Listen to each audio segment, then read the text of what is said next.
আসসালামু আলাইকুম প্রিয় দর্শক, সবাইকে শুভেচ্ছা। জাতীয় রাজনীতিতে জামাতের কাছে বিএনপি ইতিমধ্যেই নাস্তানাবুদ হয়ে গিয়েছে। বিএনপির কেন্দ্রীয় নেতাদের সাম্প্রতিককালে বক্তব্যগুলো দেখলে আপনারা সহজেই বুঝতে পারবেন। প্রায় 1 মাস আগে ঢাকা বিশ্ববিদ্যালয়ের ডাকসু নির্বাচন হয়েছে।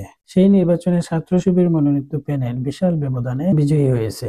ডাকসু নির্বাচনে বিএনপি তথা ছাত্রদলের ভরাডুবি বিএনপি এবং ছাত্রদল কিছুতেই মেনে নিতে পারছে না। তারা এখনো প্রতিনিয়ত সেই ডাকসু নির্বাচনের বিভিন্ন বিষয় নিয়ে অভিযোগ করে আসছেন।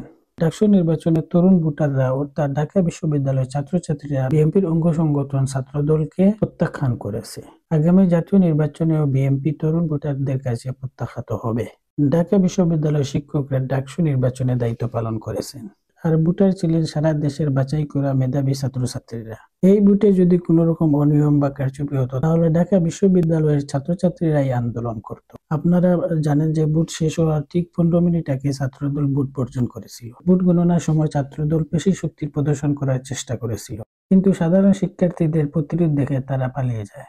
ডাকসুতে বিজয়ী হয়ে ঢাকা বিশ্ববিদ্যালয়ের ছাত্ররা যখন সেবামূলক বিভিন্ন কাজে জড়িয়ে পড়েছেন, ঢাকা বিশ্ববিদ্যালয়ের ছাত্রদের বিভিন্ন সমস্যাগুলো সমাধানের চেষ্টা করছেন এবং তারা বিভিন্ন সেবামূলক প্রজেক্টগুলো ছাত্রদের কাছে বিতরণ করছেন।